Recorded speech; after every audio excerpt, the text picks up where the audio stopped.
One of the most difficult things to do is not let your ego write checks your body can't cash.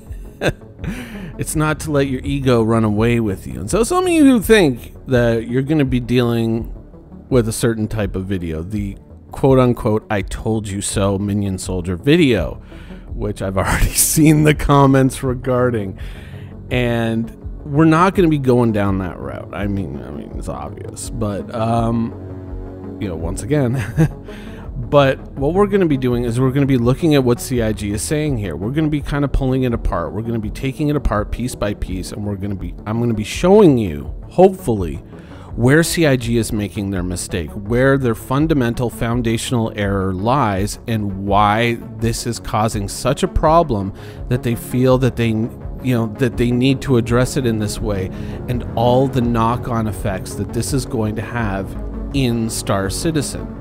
Now, to touch on the ego thing a little bit, there was a moment when I was watching this when they start talking about the speed problem. They start playing that Grimhex theme in the background, the same theme that's in the background of all of my videos.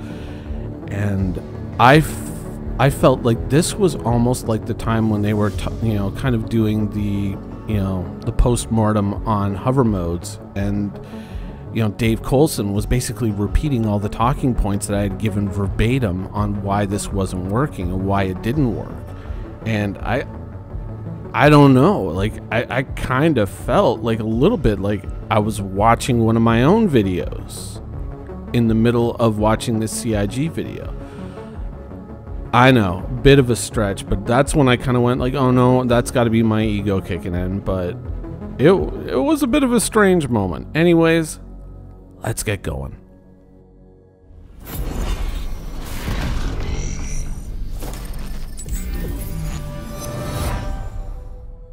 Hi, my name is Joey Klatt. I'm a gameplay programmer in the vehicle feature team. I'm here with Rich Towler, David Coulson, Jed Talbot, and Johnny Young. And today we're gonna talk to you about the upcoming changes to the flight systems and the combat systems, which are done specifically for Squadron 42, but which will eventually find their way to the persistent universe. All right, so immediately we have to understand why this is being developed. This is being developed from the perspective of Squadron 42 for Squadron 42, for the Squadron 42 experience, to make Squadron 42 feel good, to make that game feel good. But we have talked in the past about how when single player mechanics bleed into multiplayer games, that can have serious consequences because games are inherently developed different for both environments. Let's continue.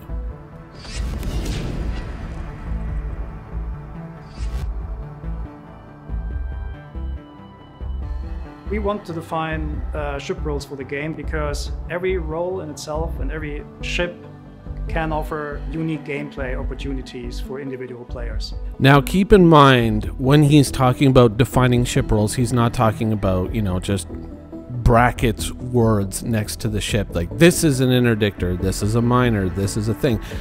What he is talking about is within the frame of gameplay, within the frame of the game engine, he is trying to basically insert little pockets where these ships can functionally exist, where they can play their part within the game. Because as it has evolved in Star Citizen currently, their roles, like interdictors, quantum interdictors right now, their roles are, I would say, 50% non-functional at best. And so what they're trying to do is reshape the flight engine in order to allow these things to have a reason to exist in the game. So what we are doing is we are engaging with an endless cycle of defining the game, then defining the ships, and then finding the ships don't work with the definitions, and so redefining the game to end up redefining the ships, to end up redefining the game, because neither one is set in stone, neither one is actually finished. So in any case, we don't know what we have because it's constantly fluid, it's constantly moving, and so we really don't know what a ship can do, and we don't know what a ship can't do because we don't know what the game is going to do. And so this is the game, and this larger CitizenCon announcement in regards to a lot of things is basically CIG saying, you know, not just through UI, not just through the mobiGlas, not just through the skill system. CIG is basically saying, back to square one, this is not working. Basically what they're saying is that, of course, there's been all kinds of development work, you know, animation, video ships, blah, blah, blah, blah, blah. But core flight gameplay, we're rewinding things 7 or 8 years, and we're basically starting over. We want to provide a lot more variety to the gameplay in Star Citizen, a lot more opportunity for different careers, different responsibilities, and different sort of perspectives and views on gameplay where people contribute different types of work and different types of jobs. Star Citizen is supposed to be a big expansive game with giving the players lots of chances to have a variety of different experiences. It's not just about combat, it's not just about an economy, it's not just about piracy, it's about all of those things happening at the same time. So we need ships that can act and function in different ways to support all of those different goals. And the way that they're going to do this is they're going to take the single player game and use it to define the parameters of the persistent universe, which is a multiplayer game. So we are basically basing our idea off of the single player game and the interactions a player has with the PC, and then using that to define the multiplayer aspects of the game. Specifically, the rules of dogfighting and player versus player combat.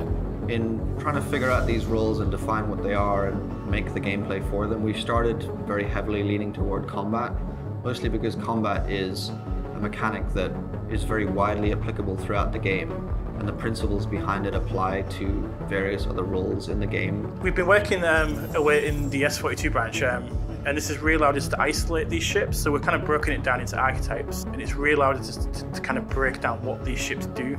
You know, and also it's to make sure that when we are defining these roles and balancing these roles, that we're putting the ships in the right place, because we don't want the ships to be like, you play this ship, it means you dominate this part of the game.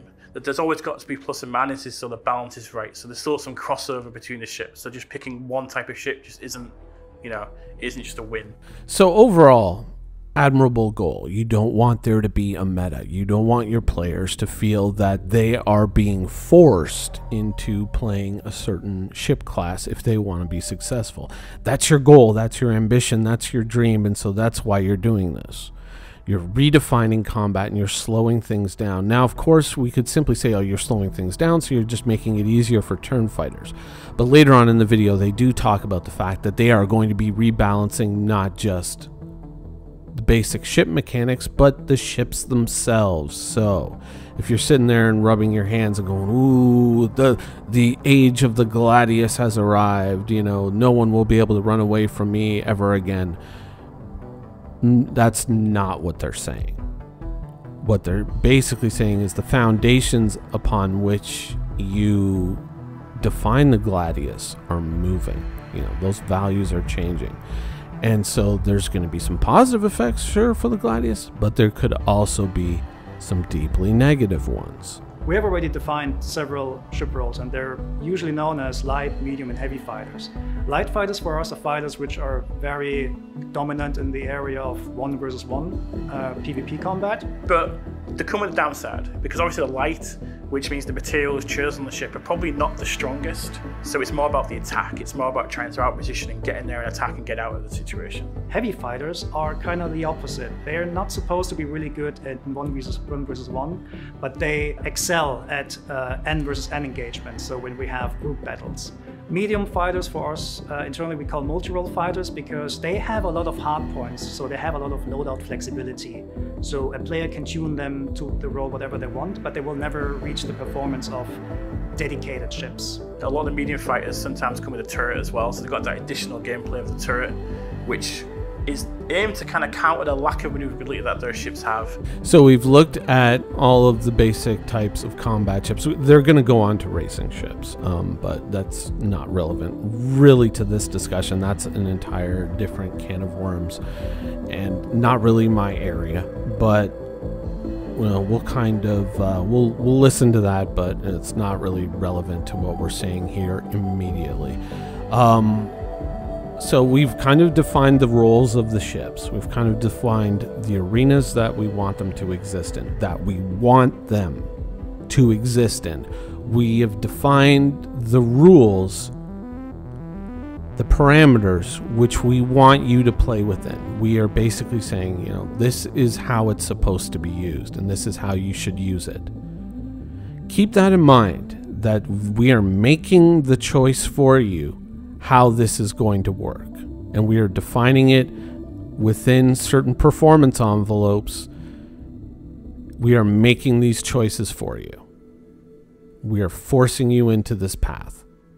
And then additionally to that, we have racing ships, which are basically just really fast at changing the velocity vectors, and interceptors, which we basically just want to go very fast in the forward area, but never reaching really the performance envelope of dedicated dogfighters. Interceptors are designed to kind of catch up to ships and disable them. So they come with kind of advanced kind of hardware on these ships. Bombers, on the other hand, are well, they're just slobbing heavy ordnance at larger targets, so you use them to take out bigger ships, but they're not really good at, well, killing small fighters. So bombers are really good at lobbing heavy ordnance at slow-moving big ships. So it would be really a good idea if somebody had a bomber and they could lob that heavy ordnance at a ship, especially if you could force that ship to travel more slowly. It would probably make it easier to shoot at them. And then from smaller ships coming to larger ships like Constellation and up, we want to change the gameplay to be less about positional combat, but more going into the naval style of combat, where it's important to show the correct shield and fire arcs and timing your shots over long distances. So ships like the Constellation or the Corsair, something like that, they want you to sit further out and just kind of lob shots in on a target that perhaps moving a little bit slower these days, maybe trying to get away, but they have to take their shields down. Interesting. I mean, if you think about this from a multiplayer perspective, if you have a group of people and you have one group suppressing the ability to get away and otherwise just annoying them, while the other group gets to sit at range and just lob shots at them, while the person is tied up trying to fight at close range with people who may be evading them and preventing them from getting away in Quantum. But they wouldn't do that, right? Because this was developed from the perspective of a single-player game where there aren't multiple players working as a team. Oh, no. Uh-oh. Did we find a hole in this idea? No, but it's not like they would let small ships or interdictors prevent somebody from getting into Quantum. I mean, okay, you want to slow things down, you want to turn it into a bit of a running gunfight, but it's not like you're going to force somebody to run with their shields down or make it so that like little fighters can keep them from escaping and forcing them to travel at standard combat speed or whatever you're defining it as now, right? No. That would be crazy. So the purpose of ship roles is to really help players understand what ships should be used and when. So now that we've defined all the ship roles, we now have told you what the ships are supposed to be used for and how you're supposed to use them in the game. And we are now building a system that makes you do that, that essentially rewards you, allows you to succeed if you choose the correct choice as defined by us. Okay, I got it. You're painting you're painting the lanes on the highway for me.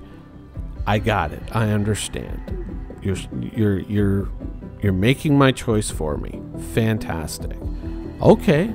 They should be used.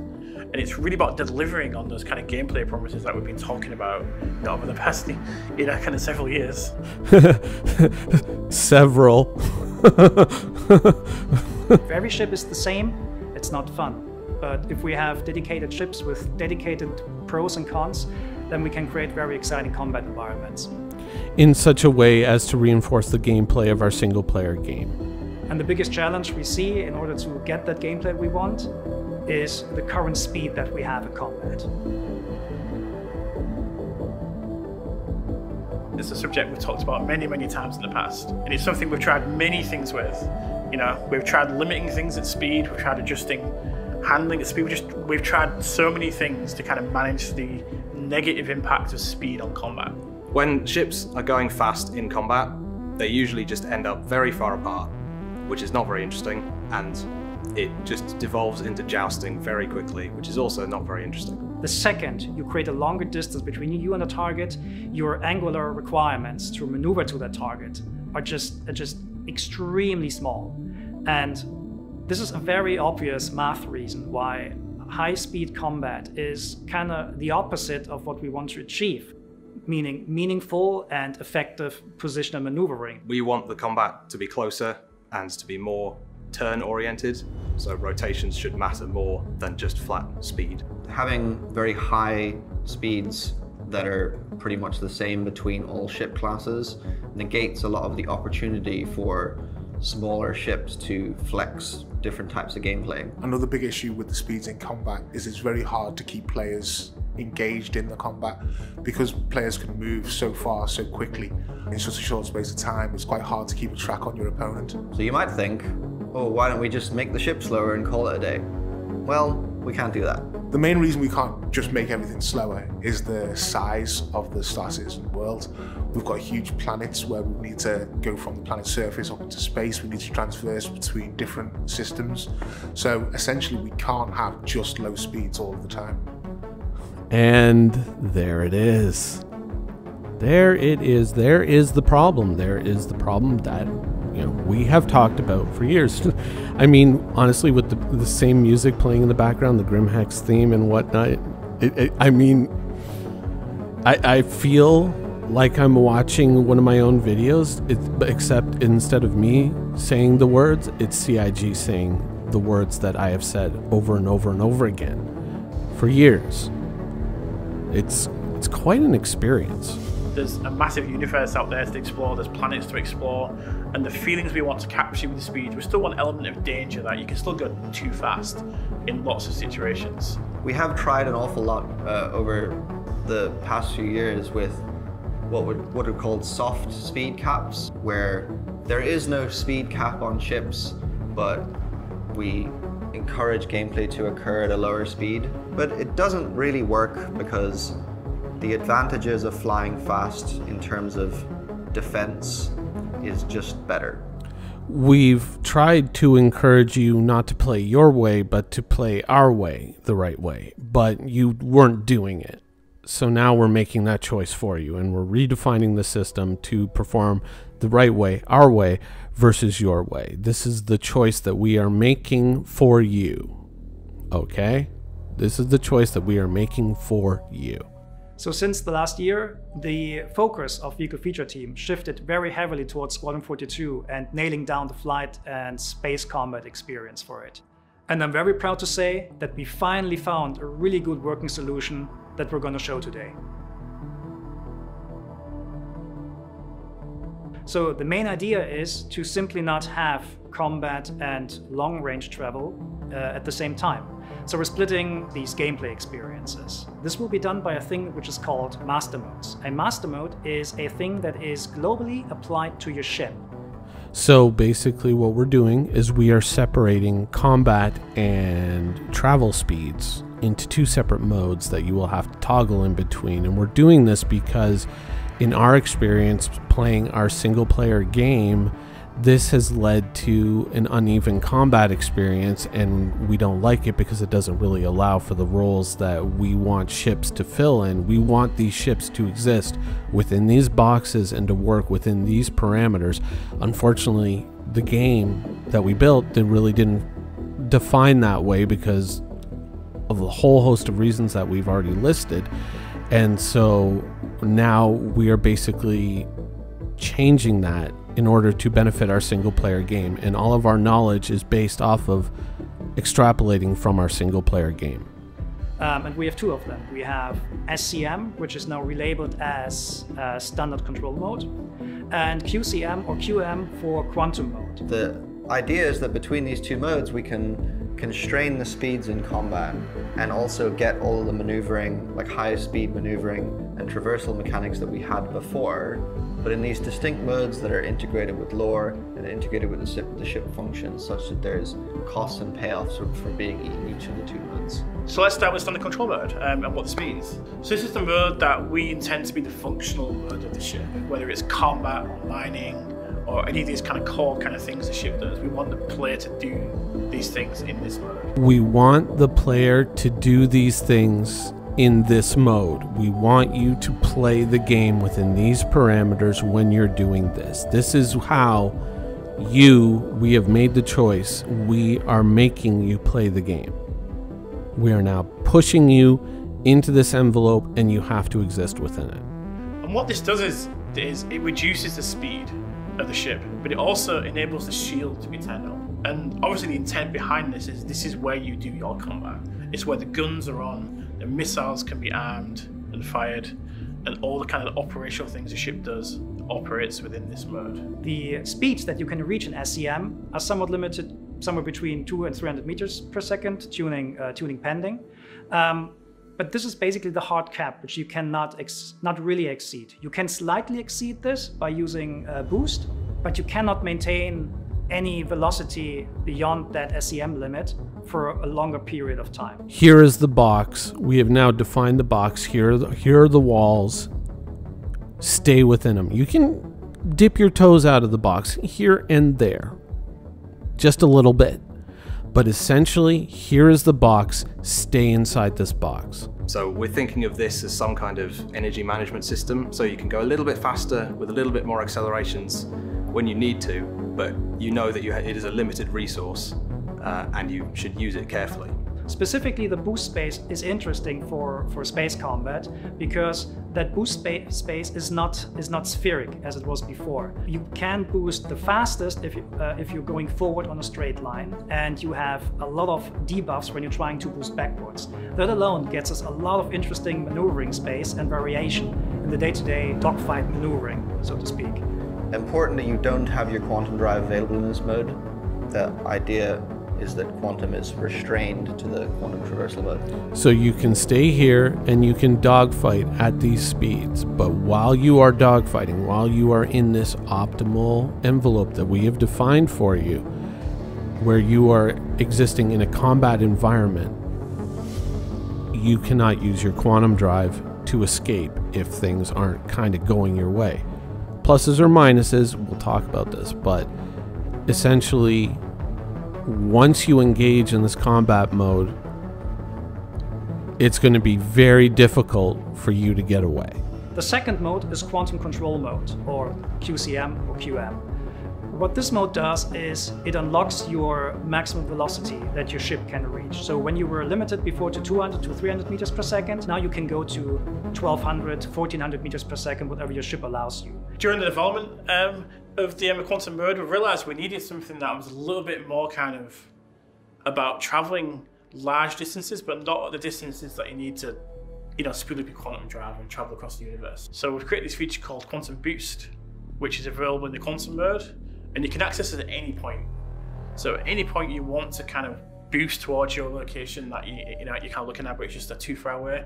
And this boost is available for a limited amount of time, and it's purely on a straight line. Just to give you like a ballpark, quantum boost will allow you to go to a target fast if it's within, let's say, 50,000 kilometers, whereas you will use quantum travel to do very long range jumps between planets. So quantum mode allows you to go very, very fast with up to like 1200, 1400 meters per second when you want to zip really fast over a planet. It also allows you to do quantum boost to quickly go between points of interest, which are rather close to you. And it allows you to go to travel long distances between planets and large-scale stellar objects. So just to, kind of step in here real quick and point something out. This is the quantum boost mode that they're talking about was the original quantum drive that we had in 2.0. When we just had that very small sliver of Stanton. Some of you newer backers will probably have never experienced this, but it used to be that you could flick your quantum drive off in any direction that you aimed your ship and fire off to that location and just free fly. And it was a good feature and we loved it. And the idea that you can use this to travel to points of interest that perhaps you aren't able to quantum directly to could obviously have some positive effects on the game and moving around the game. But you do have to realize that it isn't simply free quantum, right? So it's probably going to operate at a lower speed than a full-on quantum jump. It could allow you to get to some interesting places. It could be a very interesting thing. This is kind of like a good idea to bring back that free-form quantum. I like this idea. I like this. The packaging that it comes with, unfortunately, So I think that this was kind of like, we got to find something to sell. But it comes at a cost. Your capacitor systems are non-functional because they interfere with the quantum bubble that is allowing you to go fast. You won't have shields. Your shields will collapse right away when you swap into quantum mode. Your weapons will stop working because anything that's firing outwards of your ship will disintegrate the quantum bubble. Your countermeasures won't work, and you will also not be able to use thruster boost. So basically all your capacitor and combat related systems are turned off instantly. So if you try to get out of a combat situation, you might start to gain speed, but what is going to happen is your shields, your countermeasures, your weapons are all going offline. Instantly. Gone. We're taking that away from you. So if you choose to try and break out of a combat situation, you will possibly pay a very heavy price. I mean, but then again, you'll be able to quantum away, right? I mean, just, I hope you got a lot of armor. I really, really do. When you switch between modes, there'll be a little period of time where everything has to spool up and change. So you will lose your shields during this, you won't have your weapons during this, but you also won't be going fast. So there's a risk-reward element when you need to switch modes. So it's going to be a very kind of conscious choice of what mode you should be in at any particular point. So if you feel the threat of someone that's close by, you're not quite sure what their intention is, maybe switch to standard control mode and be safe. Or you can switch into quantum mode and escape. And this is going to kind of bring in an element of danger and an element of risk. Because going into the two different modes is like a systemic thing within the ship's items, we actually have the opportunity now to define ship roles that can block people from escaping, either using devices that suppress the quantum bubble or devices that can effectively interfere with your ability to transfer between the modes. For example, specific ships like interceptors can be tuned such that they have a higher standard control mode speed, so they're able to catch up with people, or for example, make the swap between the modes faster and more efficiently so that they could catch up with you, go into standard control mode and attack you more effectively as per the properties of their ship versus another ship which might not be as good at doing something like that. So in addition to making you extremely vulnerable should you choose to escape by shutting off your shields, your weapons, your countermeasures, la-di-da, we are also going to now put on interceptors, the fastest ships in the game, equipment, potentially. We haven't, thought this through yet to name anything, and it's very obvious that this hasn't been thought through, to prevent you from even making the switch. Essentially stacking the deck in favor of the attacker. Interesting choice. we are now making it so you can't escape. You have no choice. You have to fight at these speeds within these parameters, and if you try to escape, you're essentially just going belly up and saying, stab me. It's something that's fundamentally changed the gameplay experience for us. And this is working now, you know, and we're playing it every day in the studio, we're refining it, we're tweaking bits here and there. But we're at that stage now where we're tweaking and balancing. And we've got the core features, it's there in the game playable. And the difference it's made on the game for us is, it's basically night and day. Because the speeds have been limited in standard control mode, suddenly fights are a lot closer. The accelerations of ships similarly have been retuned a little bit, and their afterburner strength has been retuned a little bit to make it so that you can orbit around ships and have a lot more interesting maneuvering. And because the ranges are closer, maneuvers that would be performed by your ship have a much more significant impact because you're closer. So if I like thrust up or down, you'll immediately see the difference. So you can see how this definitely benefits Squadron 42, because this is going to make dogfights a lot closer. It's going to be a lot more interesting in terms of positional combat. This is really going to benefit, you know, that whole gameplay experience. We've been working on it in the studio. We've been testing it without all the other interdiction stuff yet, but we've been testing it, and it makes the dogfights feel a lot better. And so this is really going to improve the experience in Squadron 42. This is going to make Squadron 42 just so good. So similarly, things like capital ships effectively get a buff to their offensive capabilities with this change, because suddenly you can't orbit a capital ship at high range and high speeds.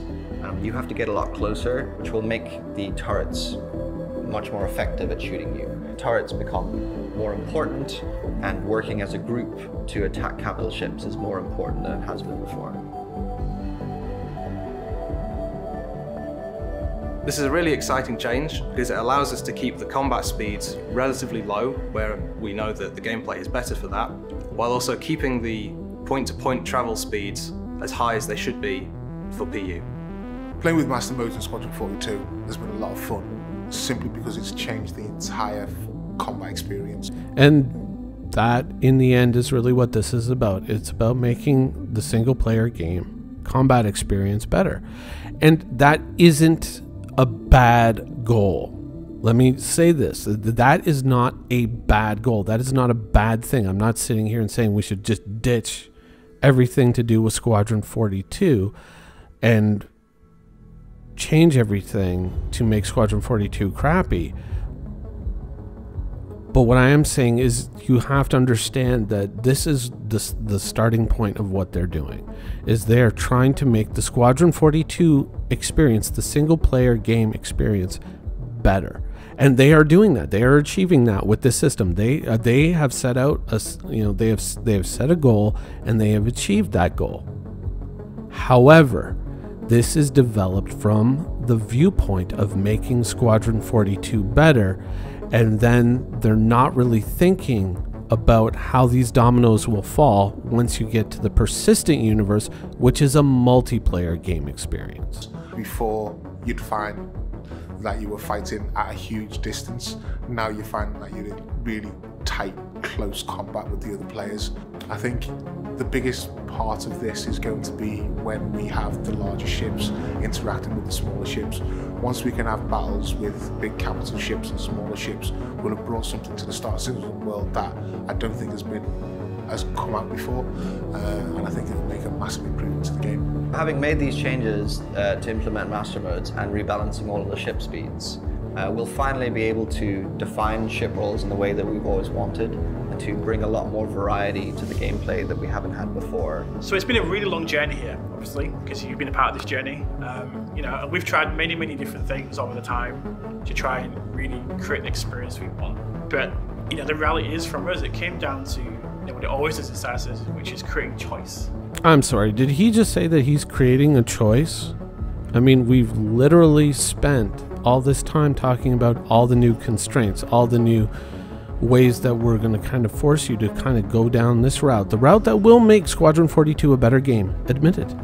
But we're basically constraining you to these envelopes, and if you try to exit these envelopes, there are going to be severe penalties. And we're calling that a choice? for the players. It's about giving players the option and their choices have consequences. You know, so with master modes, it really helps define the player choice in the game. Oh, okay, I see what you're saying. It's about giving players the choice to follow the rules as defined by you, in the way that you want them to make the choice. You have the choice to do as I tell you or die. That's that's a great choice. What an amazing choice. It's all about the freedom. It's all about giving you guys the freedom to make the choice, to do the right thing, and to do what we want you to do, how we want you to do it. So they're choosing to do combat, they're choosing to travel from A to B in Quantum, they're choosing to QT boost somewhere. Just giving players that freedom within the universe we have is just, like, it's a really magical thing. And Giving them magical. I'm not. I don't want to pick on the guy. I know CIG is working hard on this, but you're not really giving anybody the freedom or the choice. You are now constraining them within this environment and saying you will pay severe penalties if you move outside of this envelope. And if you try to switch from one mode to the other, you may end up dying. That's not freedom. That's not magical. That's not a choice. A choice isn't, do as I say or get a bullet. we try many times to control that as designers, to try and get a specific experience at some point, but we always end up coming back to the fact, let's just give the players the choice and let them make the key decisions, and we'll design the balance around that. We finally have it. So we're now nailing down the space combat experience for Star Citizen, specifically for Squadron 42. We know from internal playtest that the master mode stuff works. We know that it works with our flight retunings, and it's very exciting. It will yet take a while to ship this to the PU because the amount of ships you fly in Squadron 42 is rather limited, whereas in Star Citizen we have about, I don't know, more than 100 ship records at the moment. But the whole hard problem of designing this thing in the first place is over. We just need to get the numbers in now. And all the footage you've seen today is from Squadron. It's all currently playable in the game. That internally, that we're playing this every day. We're still making some tweaks, but everything is there right now. It's all about the foundational kind of tweaks that we're making, and we can't wait to get it in your hands. So thanks a lot for listening to us today. We're very, very excited to get the changes to you as soon as possible. And yeah, we'll hope to see you fighting in the verse. Okay, so let's let's talk about this for a second. Now, obviously, we've outlined that this is not really a choice. What they're basically saying is we are now applying these new constraints to the game. We've evolved these constraints from our experiences playing Squadron 42, a single-player game. We have defined this as providing a better flight and combat experience. And I want to emphasize the fact, at this point, I am entirely in favor of that.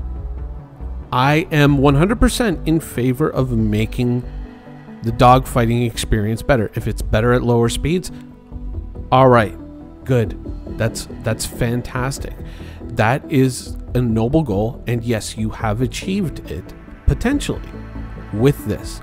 However, beyond the single player aspect into the multiplayer aspect, we get into some very, very sketchy territory here, because you're talking about fighters that can now interdict and prevent someone from getting away in Quantum. And remember, this is a pirate.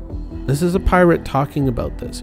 You are going to make it so easy to gank players. You're going to make it so that when they're trying to shoo these fighters away that are preventing them from getting into Quantum with their turrets, and they're trying to shoot these guys away, that I can sit there with a bomber and just lob torpedoes at them. I can sit away with a Constellation or a Corsair, decouple, follow them along, and just rain shots on them.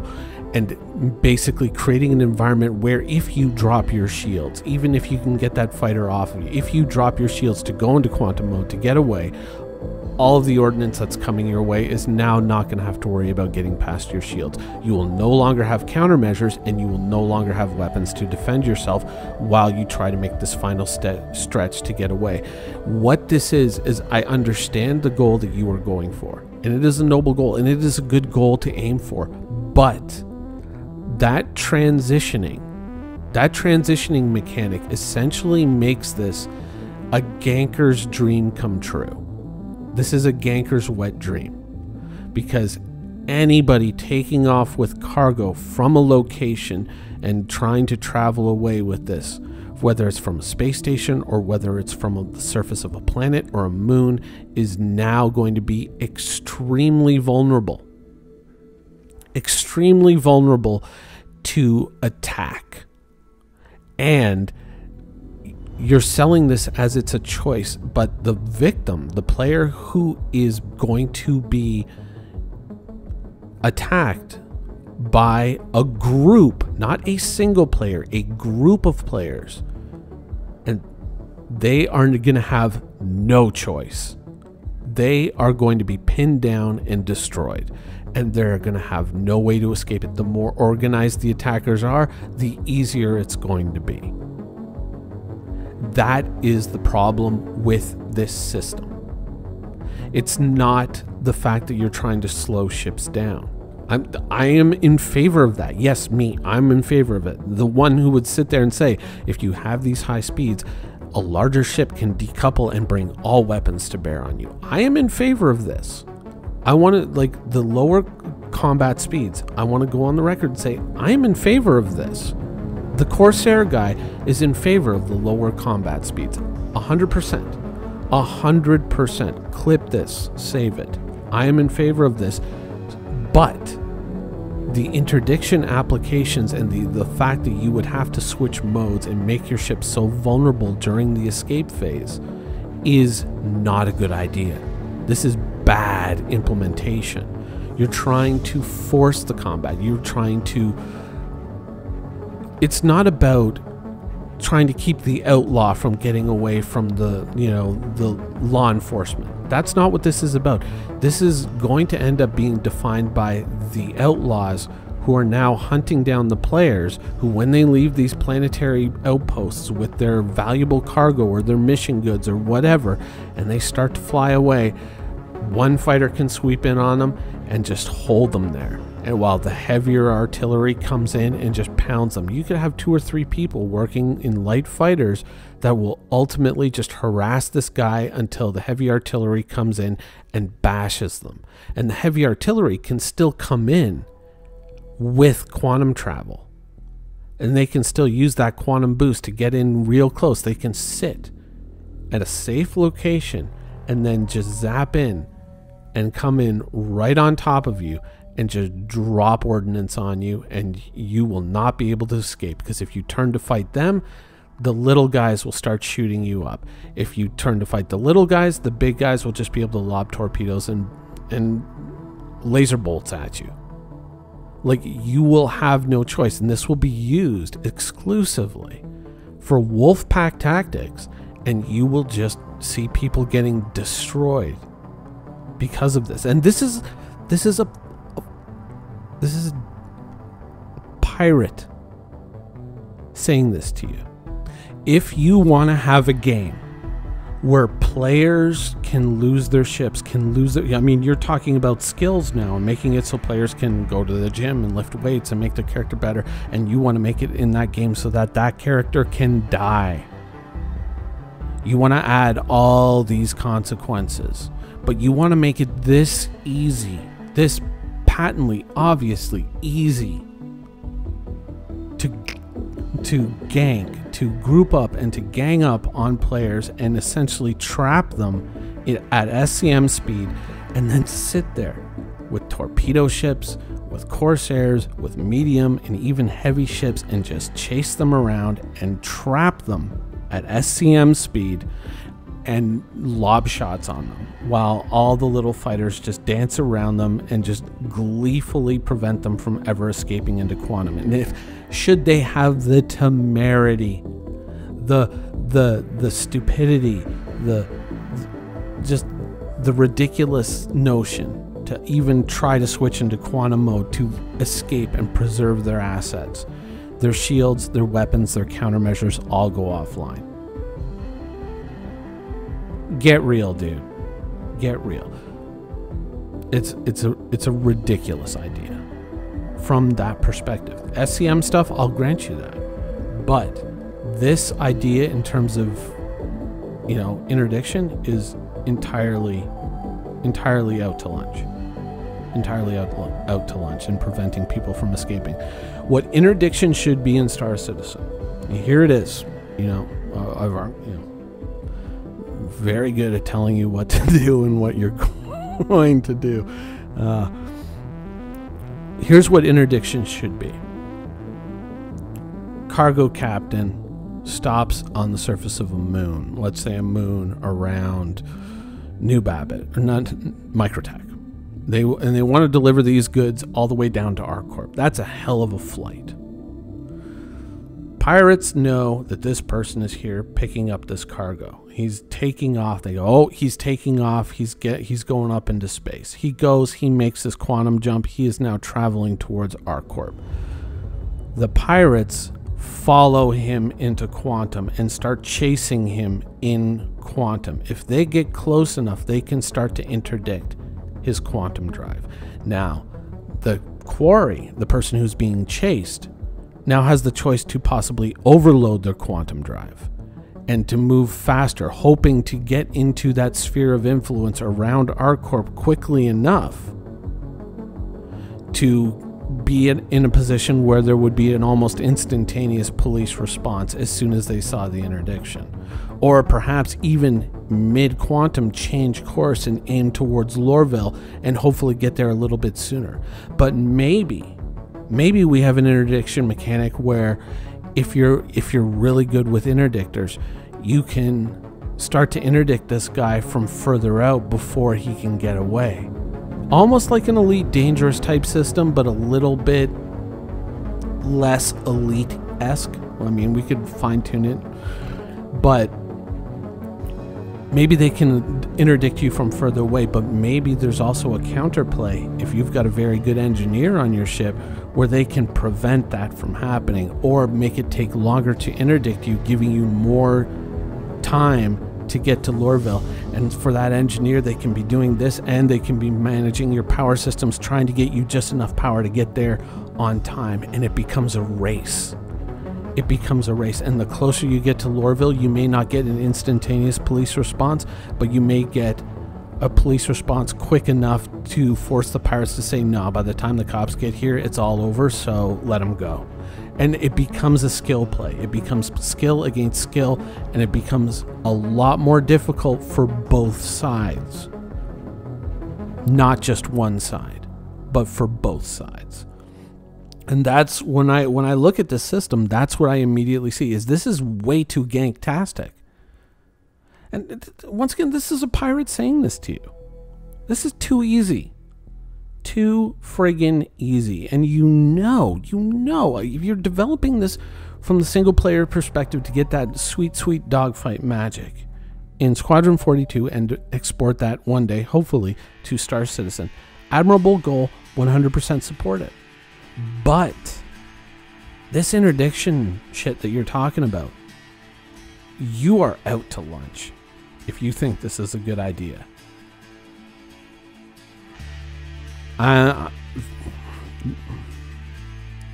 Your herbal remedies may be chemically compromised if you think this is a good idea. My opinion. Thank you for watching. So if you want to keep up with the latest and greatest in Star Citizen and Squadron 42's development, please follow us on our social media channels. See you soon.